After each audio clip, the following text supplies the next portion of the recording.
یہ بات ہے اس شخص کی جو اکیلا تھا مگر ایک پوری امت کے برابر تھا۔ وہ دیکھو، وہ کتنا بڑا اور روشن ہے، یہی ہے ہمارا خدا۔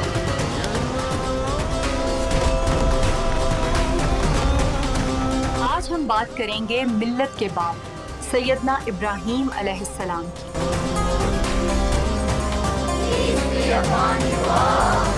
And upon you, great Sardar, we are happy today.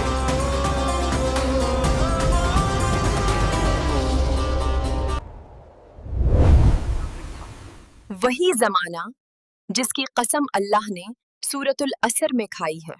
ایک طرف ایک اکیلا نوجوان اور دوسری طرف وقت کا سب سے بڑا جابر بادشاہ نمرود۔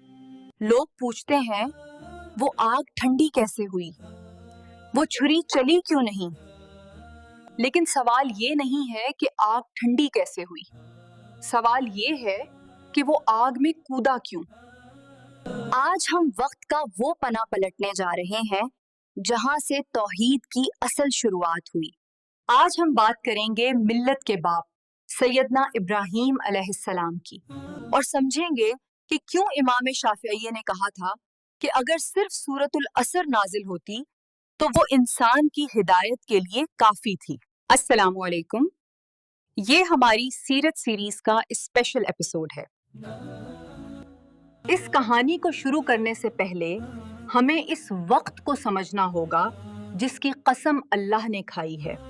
زمانے کی قسم، بے شک انسان خسارے میں ہے۔ آپ نے سوچا ہے اللہ نے زمانے کی قسم کیوں کھائی؟ کیونکہ زمانہ گواہ ہے، ہسٹری وٹنس ہے کہ جب بھی انسان نے سچ اور صبر کا دامن چھوڑا وہ تباہ ہو گیا۔ امام شافعی اللہ فرماتے ہیں اگر لوگ صرف اس سورہ پر غور کر لیں تو یہ ان کے لیے کافی ہو جا۔ کیوں؟ کیونکہ ابراہیم علیہ السلام کی پوری زندگی اسی سورہ کی پریکٹیکل مثال تھی۔ وہ ایمان لائے، انہوں نے نیک عمل کیے، انہوں نے حق کی وصیت کی اور انہوں نے صبر کیا۔ چلیے آج سے 4000 سال پیچھے چلتے ہیں۔ جگہ تھی بابل عراق۔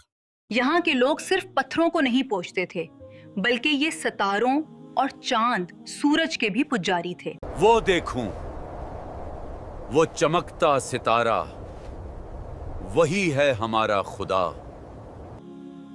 ان کا ماننا تھا کہ ہماری قسمت یہ ستارے لکھتے ہیں، اور اسی گھنگھور اندھیرے میں اللہ نے ایک چراغ جلایا، ابراہیم علیہ السلام۔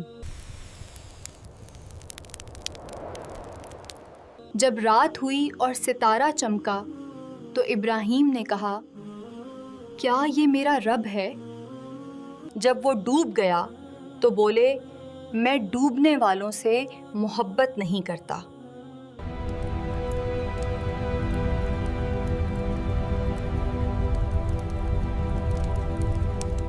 ذرا سوچئے وہ خسارہ جس کا ذکر سورۃ عصر میں ہے۔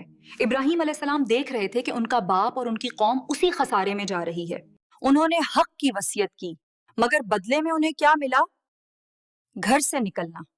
Leave. You are no son of ours. Go now and never return. بابل میں ایک بڑا تہوار تھا، سب لوگ شہر چھوڑ کر پکنک منانے گئے ہوئے تھے۔ Welcome, great Sardar. ابراہیم علیہ السلام نے بہانہ بنایا کہ میں بیمار ہوں۔ جب شہر خالی ہو گیا وہ وقت آ گیا تھا جب جھوٹے خداؤں کا پردہ فاش ہونا تھا۔ انہوں نے سارے بت توڑ دیے سوائے اس بڑے بت کے، اور کلہاڑی اس بڑے بت کے کندھے پر لٹکا دی۔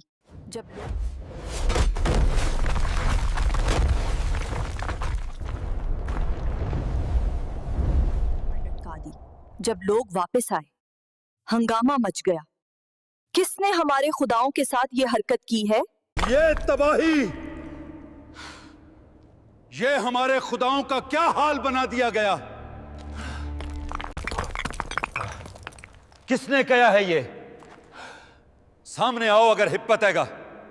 انہوں نے ابراہیم علیہ السلام کو پکڑا اور بھری عدالت میں پیش کیا۔ ابراہیم علیہ السلام نے وہ تاریخی جملہ کہا جو آج بھی لاجک کی دنیا میں مثال ہے۔ سوچئے، ایک بچہ جو اس ماحول میں بڑا ہو رہا ہے جہاں اس کا اپنا باپ آزر بت تراش ہے، گھر میں ہی شرک کی فیکٹری لگی ہوئی ہے، یہ لے ابراہیم، ان بتوں کو بازار میں بیچ کر آ۔ بیٹا یہ لو، جاؤ اسے بازار میں بیچ آؤ۔ انہوں نے کہا، اس بڑے بت سے پوچھو اگر یہ بول سکتا ہے۔ لوگ شرمندہ ہو گئے، سر جھکا لیے، بولے، تو جانتا ہے یہ بول نہیں سکتے۔ کیوں مذاق کرتے ہو ابراہیم؟ ہاں، تم خوب جانتے ہو، تم جانتے ہو کہ یہ بول نہیں سکتے۔ تو پھر تم اللہ کو چھوڑ کر ایسی چیز کو کیوں پوچھتے ہو جو نہ فائدہ دے نہ نقصان؟ تف ہے تم پر اور تمہارے جھوٹے خداؤں پر۔ دلیل سے ہار گئے تو طاقت پر اتر آئے۔ یہی ہر دور کے ظالم کا طریقہ ہوتا ہے۔ بادشاہ نمرود نے حکم دیا، جلا دو اسے۔ جلا دو اسے، سپاہیوں، ایسی آگ دہکاؤ جس کے شعلے آسمان سے باتیں کریں، اتنی بڑی آگ کہ پرندے بھی اس کے اوپر سے گزریں تو جل کر گر جائیں۔ اتنی بڑی آگ جلائی گئی کہ پرندے بھی اوپر سے گزرتے تو جل کر گر جاتے۔ ابراہیم علیہ السلام کو دور سے پھینکنے کے لیے ایک منجنیق بنائی گئی۔ یہاں پر رک کر سوچئے، سورۃ العصر یاد کیجئے۔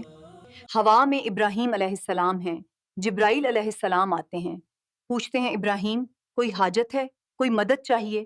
ابراہیم علیہ السلام کا جواب، تم سے نہیں، اللہ سے؟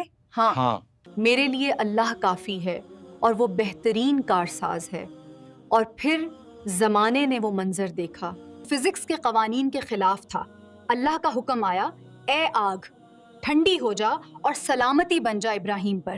لوگ تماشا دیکھنے آئے تھے کہ ابراہیم جل کر راکھ ہو گیا ہوگا، لیکن جب دھواں ہٹا تو ابراہیم علیہ السلام وہاں آرام سے بیٹھے تھے جیسے کسی باغ میں ہوں۔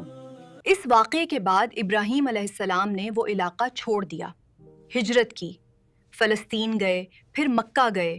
لیکن آج کی ویڈیو سے ہمیں کیا سیکھنے کو ملتا ہے؟ سورۃ العصر کی روشنی میں پہلا سبق، حق اکیلا ہوتا ہے، بھیڑ ہمیشہ صحیح نہیں ہوتی۔ دوسرا سبق، صبر کا پھل۔ اگر ابراہیم اس دن ڈر جاتے تو کیا آج ہم مسلمان ہوتے؟ تیسرا سبق، سوال پوچھئے، اندھا دھند پیروی مت کیجیے۔ آج ہم چھوٹی چھوٹی مشکلات سے گھبرا جاتے ہیں، جاب چلی گئی، لوگ خلاف ہو گئے۔ یاد رکھیں، جو اللہ کے لیے کسی چیز کو چھوڑتا ہے، اللہ اس سے بہتر عطا کرتا ہے۔